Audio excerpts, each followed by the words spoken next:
Nessa parte da aula, a gente vai falar sobre a mudança de foco que a gente vai dar a partir de agora no nosso curso de máquinas de Turing para algoritmos. Então, a gente vai começar a falar mais de algoritmos e problemas. Porque quando a gente aceita a tese, né, ou a hipótese de Church-Turing, a gente assume que a definição de um algoritmo é equivalente à definição de uma máquina de Turing. Nós vamos utilizar linguagens para representar os problemas reais, igual que a gente fez no 10º problema de Hilbert. A gente tinha o problema de determinar se um polinômio tinha raízes inteiras, a gente definiu a linguagem que contém todos os polinômios com raízes inteiras, e a gente mostrou que é possível construir uma máquina que vai testando os valores das variáveis do polinômio, e aí quando o resultado é zero, a máquina aceita aquele polinômio, então ele pertence à linguagem. E nós vamos usar, então, a máquina de Turing como modelo de computação para executar esses algoritmos que a gente vai propor. Ao longo do curso, nós mostramos diferentes níveis para descrever uma máquina de Turing. O nível mais baixo, ou o nível formal, a gente passa os estados e transições, ou com a tabela de transição, ou com o diagrama de estados da máquina. Em um outro nível, agora chamado de nível de implementação, a gente descreve como a máquina opera em termos do movimento na fita. A gente fez isso também na aula passada, a gente tinha que reconhecer uma linguagem, a gente mostrou um algoritmo para uma máquina que não era exatamente a descrição formal, mas falava, vai na primeira posição da fita, agora percorre toda a fita, volta na fita e assim por diante. E a partir de agora no curso, a gente vai ter uma descrição de alto nível, que na verdade é um pseudocódigo escrito em linguagem natural, para descrever o algoritmo que a gente vai executar sobre a nossa máquina de Turing. Com essa descrição de alto nível, a gente vai omitir alguns detalhes de implementação. Em geral, a gente vai usar essa descrição de alto nível para apresentar os algoritmos que resolvem os problemas usando a máquina de Turing. Então, para que a gente apresente esses algoritmos de alto nível, a gente tem que lembrar que sempre a entrada de uma máquina de Turing é uma cadeia. E aí a gente vai decidir se essa cadeia pertence ou não a uma linguagem. Pode parecer um pouco estranho, inicialmente, pensar que todo o nosso algoritmo vai ter como entrada uma cadeia. Mas se você parar para pensar, você vai ver que em um computador real, isso já acontece. Porque qualquer informação que você representa em um computador real é representado com uma cadeia, ou melhor, uma sequência binária. Então, fazer a codificação de um objeto em uma cadeia, a gente já faz isso há muito tempo, quando a gente aprendeu a programar em vários problemas que a gente vai resolver. Então, a gente sempre modela o problema. Esse modelo vai ser traduzido depois em uma sequência de bits. Então, a gente vai dizer que se a gente quer fornecer um objeto O para a máquina de Turing, e esse objeto O não é uma cadeia, a gente vai codificar esse objeto em uma cadeia, e agora a gente vai usar esse símbolo aqui de menor e maior mais aberto, para representar que a codificação de um objeto qualquer em uma cadeia desse objeto. Alguns exemplos. Polinômios, no caso do 10º problema de Hilbert, a gente pode codificar um polinômio em uma sequência que vai ser uma cadeia. A gente vai ver um exemplo com grafos nos próximos slides, mas também poderíamos representar gramáticas, autômatos e, inclusive, máquinas de Turing. Então, descrições de máquinas de Turing também vão poder ser codificadas em uma cadeia. Vamos assumir que a máquina que a gente vai projetar, ela sempre consegue codificar um objeto O na sua representação de cadeia. Então, em geral, no nosso curso daqui para frente, a gente não vai ficar preocupado com essa codificação, mas é importante lembrar que essa codificação precisa existir. No exemplo que a gente vai ver, a gente vai fazer essa codificação para ficar claro o que isso significa. E aqui a gente tem uma frase falando que se for um conjunto, né, então vários objetos, a gente gera uma única cadeia que vai representar esses vários objetos. Vamos ver um exemplo aqui para terminar a nossa aula. A gente vai ter o problema de que, dado um grafo G, eu quero saber se esse grafo ele é conexo. O que é um grafo conexo? Aqui embaixo a gente tem a definição. Um grafo ele é conexo se todo vértice puder ser atingido a partir de qualquer outro vértice, seguindo as arestas do grafo. Então, quer dizer que todo mundo no grafo está conectado por algum caminho Nesse caso, a gente tem um grafo conexo. O que seria um exemplo de um grafo conexo? Seria alguma coisa mais ou menos assim. A gente tem aqui 4 elementos. Esse está ligado com esse com esse, e esse com esse. Percebam que não precisa ser um caminho direto que ligue os nós para que a gente tenha um grafo conexo. Pode ser através de um caminho aqui entre os nós. Se a gente tivesse outros nós aqui, os 5 e o 6, esse grafo não seria conexo, porque não tem como chegar de 1 para 6, ou de 2 para 5, e assim por diante.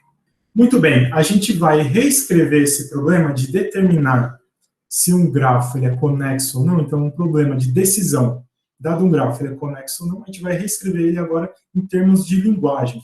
Por quê? Porque a gente vai usar máquinas de Turing que são reconhecedores de linguagem. A nossa linguagem A, ela vai conter todas as representações em uma cadeia de grafos, tal que esses grafos vão ser conexos.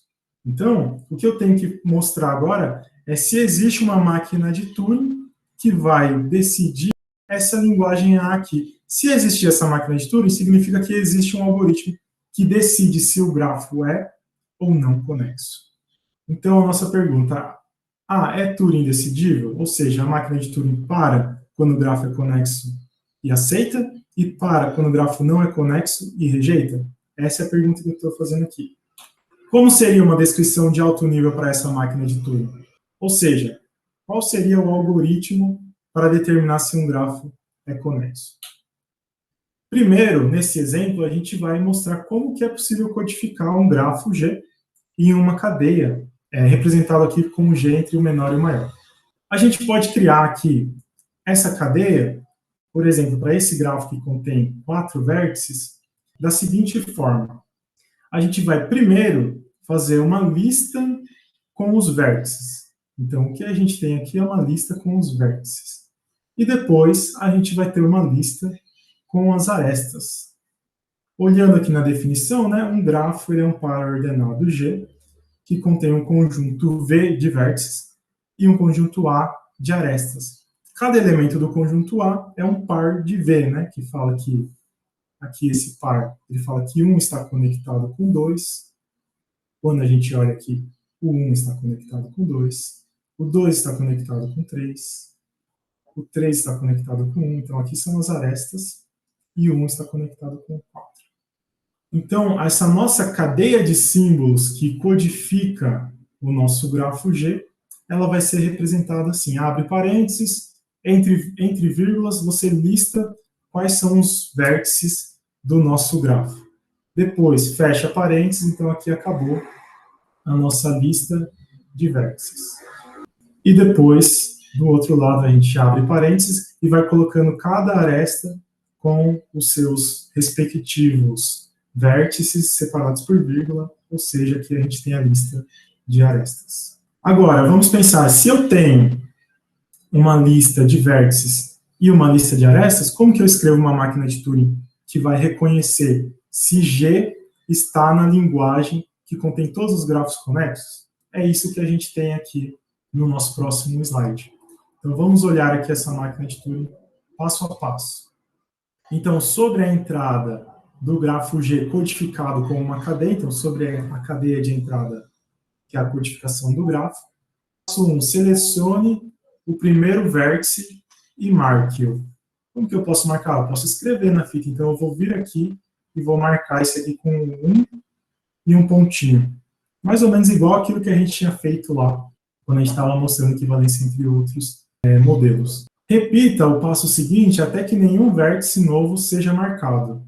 Ou seja, eu vou percorrer toda essa lista de vértices e vou repetir esse passo 3. No passo 3, para cada vértice em G, se ele estiver conectado a um vértice já marcado, então marque-o. Então, o que eu tenho que fazer aqui? Marquei o vértice 1.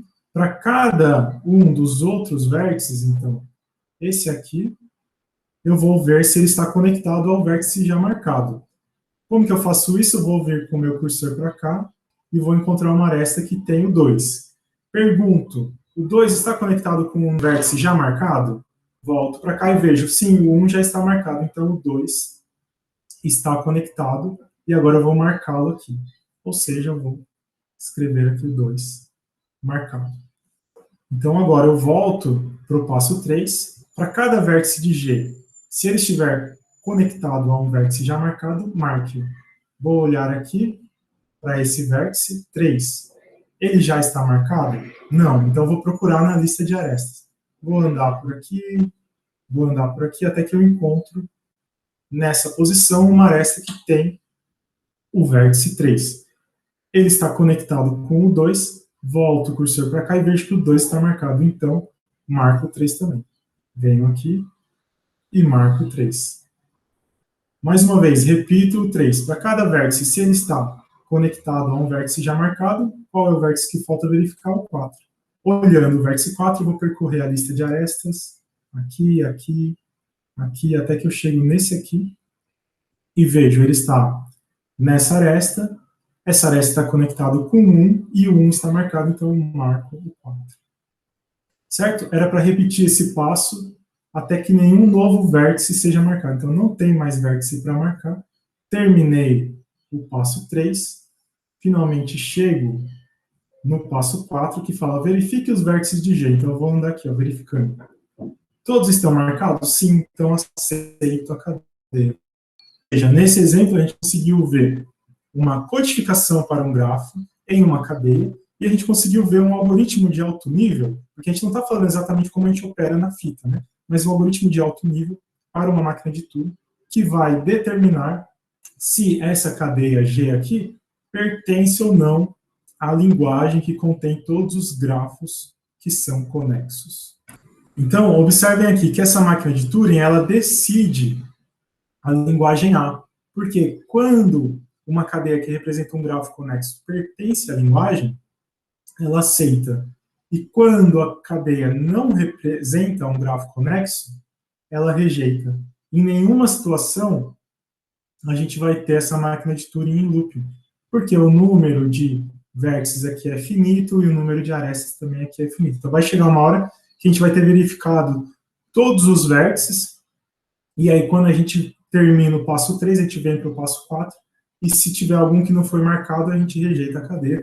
O que seria isso? Seria um vértice aqui fora, às vezes o vértice 5.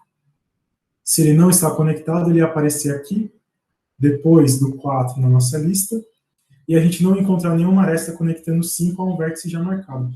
A gente podia ter até o 6 conectado ao 5, então ia ter mais um aqui que é o 6, e aqui a gente ia ter uma aresta 5 e 6, só que a pergunta é se o vértice está conectado a um vértice já marcado. Então, o 5 está conectado ao 6, mas o 6 não está marcado.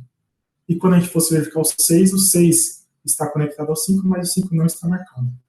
Tá bom? Então, é isso, pessoal. Essa máquina que decide para a gente a linguagem A.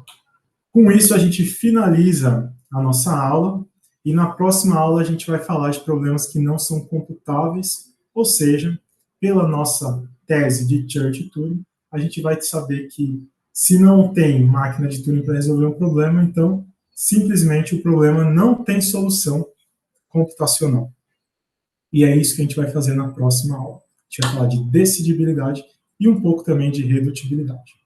Era isso. Dúvidas? Podem escrever aí no chat ou falar por áudio também na nossa chamada.